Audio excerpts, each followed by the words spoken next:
The ATLabs RM2 fits in a very strange category. It is a $750 Meshtastic node that is very rugged, almost indestructible, but it is very expensive. Without a doubt, it's the most expensive node that you could purchase right now on the market, and without a doubt, it is probably also the most rugged node. But in this video, we're going to talk about the node itself, what comes with it, some characteristics and specifications. Along with that, we are going to stress test it a little bit, see what it's capable of handling, and yeah, hopefully I can answer some questions that you probably have also when it comes to the ATLabs RM2. So join me. Over the past couple days, I went to New York where it was very cold, it was snowing, and everything was covered in ice. Awesome. So perfect opportunity to stress test something like this. So let's get started. For the sake of transparency, ATLabs did send this node to me at no cost. However, there is no money that exchanged hands, and they have absolutely no say as far as what goes into this video and how I tested the device. Let's start with the physical specifications. The node is about 8 inches long, 3.5 inches wide, and 2.5 inches deep. If you're counting the antenna, it's about 18.5 inches as far as the length goes. Antenna is fully removable and upgradable. It comes with a gooseneck antenna, and on top we have an N-type connector, a bulkhead USB-C waterproof connector, and a GPS antenna. On the bottom you have a pogo connector for a future dock, a power switch, and a reset switch.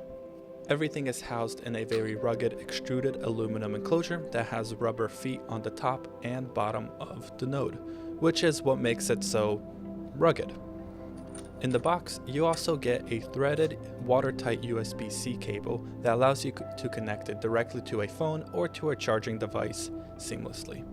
When it comes to weight, the ATLabs RM2 weighs 1 pound and 14 ounces or 868 grams. Here's how it looks next to an iPhone, a Retevis HD2, a Motorola XTS 3000, BTEC UV Pro, a Baofeng DM32, and a Xiegu G90. Alright, let's answer the first question. Who is the ATLabs RM2 for? And I believe that it is for the person who takes their communications or their pace plan or their set of skills when it comes to talking to other people very seriously. Now, this might be somebody who professionally needs a tool that is reliable and available for them, or it might be someone who is just, they have a group of people together that they train with, that they go hiking with, that they go shooting with, that they do all these things with, and they want to make sure that they reliably can communicate with them and with their loved ones or the people around, and they choose Meshtastic as their mode of communication. I don't think this is necessarily right for those who like to tinker, who like to kind of get the cheapest thing to work, which is awesome and it's respectable, but I don't think it's for those who want to dig into parts and break things apart and make sure that they're adjusting things, 3D printing things, whatever. It's for someone that just wants a tool that out of the box works well and fits their certain criteria. And in my kind of the metric that I have in my head is if you're willing to spend maybe $800 to $1,000 on a rifle, or maybe $300 and more on a radio, then you're probably willing to spend $750 on a Meshtastic node that you buy once and you'll never have to buy another one. Which is the other thing that I learned about the ATLabs RM2. If you have any technical issues, because it's a small shop, they will easily go and either fix them for you or walk you through the issue that you have. Which actually brings me to con number 1 with the RM2. And it's not really the RM2 as far as a limiting factor with the Meshtastic firmware. As I mentioned before, this is a 2-watt Meshtastic node, and because of that, there's some things that you have to adjust within Meshtastic, or you could actually damage the circuitry within the RM2. It's something that you get with having a powerful node.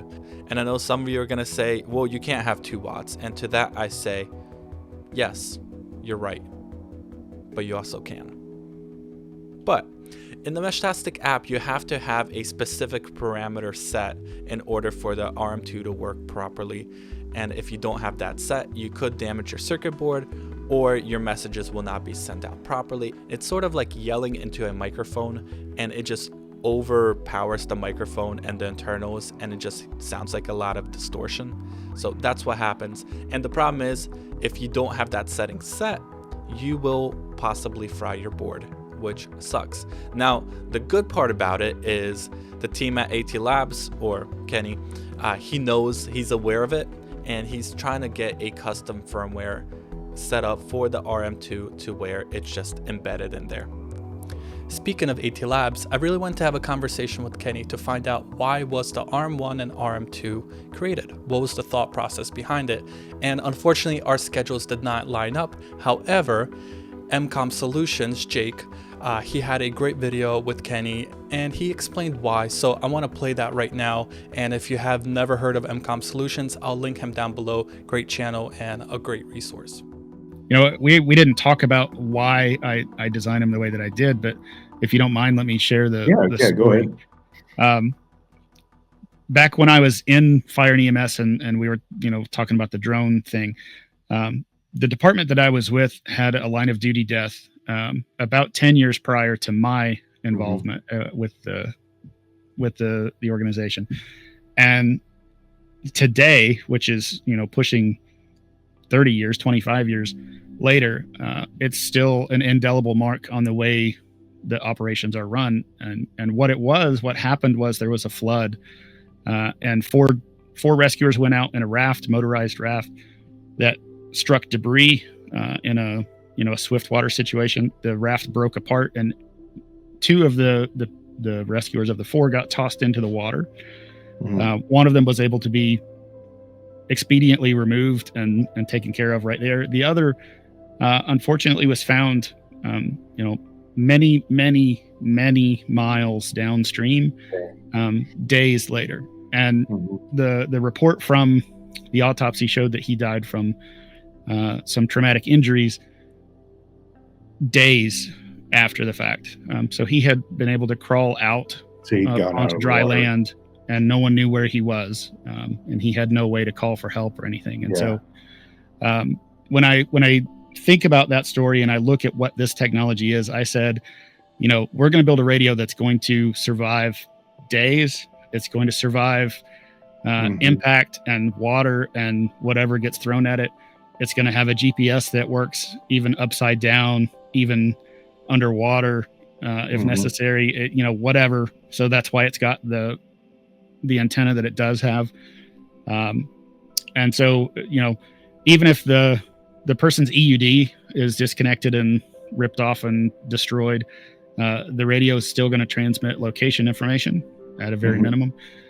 So the point is that we would be able to take a situation like that and perhaps reverse the outcome. And so it's not an everyday carry node. It never will be. That was never the intention. And we get a lot of people that say it's too big and it's too heavy and it's too this, that, and the other. And I don't care because the use case was from the very beginning here to be,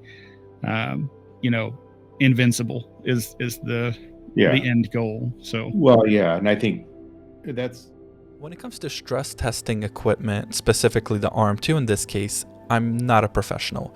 And I can't say I know what I'm doing, but I want to simulate some of the things that might happen in the real world.